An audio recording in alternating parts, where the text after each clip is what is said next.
شاید باورتون نشه ولی شیر الاغ یا همون شیر خر نزدیکترین شیر به شیر انسان هست و دارای فواید خیلی زیادیه، ولی برای برخی از افراد هم میتونه مناسب نباشه که تو این ویدیو می‌خوایم بهش بپردازیم. خب توصیه به مصرف شیر الاغ چیز جدیدی نیست و حتی ما توی طب سنتیمون هم اینو داریم و از نظر تاریخی هم حتی بخوایم دنبال شاهد بگردیم توی شاهنامه می‌بینیم که شاپور زالکتاف دوران نوزادیشو با شیر الاغ بزرگ میشه. ولی اگه از نظر علمی بخوایم این پدیده رو بررسی کنیم تا یه حدودی به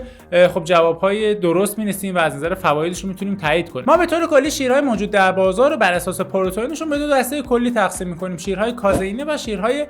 آلبومینه. این تقسیم بندی هم از اینجا منشأ می‌گیره که اگر اغلب پروتئین‌های موجود در یک شیر از نوع کازئینه باشن به اون شیر میگن شیر کازئینه، مثل شیر گاو، مثل شیر گوسفند، مثل شیر بز. ولی اگر اغلب پروتئین‌های موجود در یک شیر از نوع پروتئین‌های سرمی و حالا اصطلاحاً آلبومینی باشن ما به اون شیرها میگیم شیرهای آلبومینه، مثل شیر انسان، مثل شیر اسب، مثل شیر خر یا همون الاغ. ولی همین شباهت پروتئینی برای ما خیلی خوبه، چرا که پروتئین‌های شیر یکی از حساسیت برانگیزترین مواد غذایی در دنیا هستن و خیلی از افراد داریم که پروتئین‌های شیر حساسن و وقتی خب ما شیر یه موجودی داریم که خیلی شبیه به انسان باشه باعث میشه که این حساسیت زاییش برای ما خیلی کم باشه. در گذشته گفتیم که اصلا به نوزادا میومدن شیر الاغ میدادن اگر کسی نمیتونست به بچه‌ش شیر بده. و از جمله خواص دیگه‌ای که برای شیر الاغ دیدن اینه که خب حاوی ترکیبات ضد میکروبی است. این ترکیبات ضد میکروبی کمک میکنه که خب هم میکروبیوم دستگاه گوارش فرد گیرنده تقویت بشه، هم اگر خب میکروب‌های پاتوژنی وجود داشته باشن از بین برن. علاوه بر اون دیدن خوردن شیر گاو میتونه کمک کنه که نیتریک اکساید افراد خب افزایش پیدا کنه که اگه نمیدونید نیتریک اکساید چیه و چه فواید شگفت انگیزی میتونه برای بدن داشته باشه ما اصلا یه ویدیو جداگونه داریم، لینکش توی دیسکریپشن قرار میدیم. از نظر ارزش غذایی اگه بخوایم شیر الاغ با شیر گاو مقایسه کنیم به طور کلی شیر الاغ یک شیری هست که کالری کمتری داره، چربی کمتری داره، پروتئین کمتری داره، ولی از اون ور کربوهیدرات و لاکتوز بیشتری داره. و یه مورد جالب دیگه هم که دیدن میزان ویتامین دی بالای شیر الاغ نسبت به سایر شیرها هست، جوری که میزان 4-5 برابر سایر شیرها هست و به طور کلی اگه شما یه لیوان شیر الاغ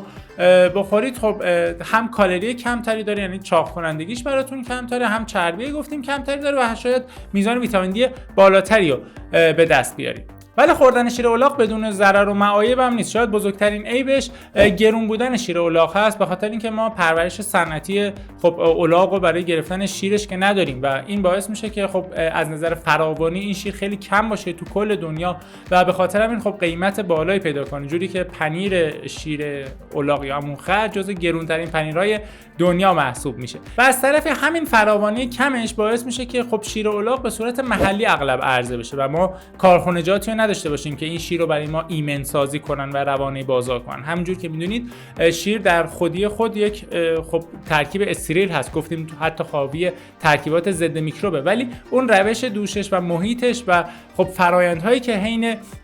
خب حالا دوشش شیر، نگهداری و انتقال شیر اتفاق میفته میتونه خیلی آسیب زننده به شیر باشه و خطر تب مالت و کلی بیماری دیگه رو به همراه داشته باشه. به خاطر همین این یکی از بزرگترین مشکلات شیر الاغ شاید بتونیم بگیم هست. از طرفی گفتیم این شیر میزان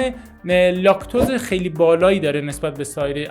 شیرهای دیگه و به خاطر همین کسانی که خب عدم تحمل لاکتوز دارن، یعنی با خوردن شیر معمولی دچار نفخ و دلدرد میشه، ممکنه با خوردن این شیر هم خب یه کمی مشکل به هم بزنن و دچار نفخ و دلدردهایی بشه. و در آخر بدونید که بیشتر میزان استفاده از شیر الاغ امروزه در صنعت آرایشی بهداشتی است، به خاطر اینکه پروتئین‌های سرمی بالایی داره و اینها جاذب رطوبت هستن و رطوبت رو به خودشون جذب میکنن. به خاطر همین در اغلب کرم‌ها و حالا وسایل آرایشی مرطوب کننده از اون استفاده میکنن. امیدوارم مطالبی که گفته شد به درتون بخوره.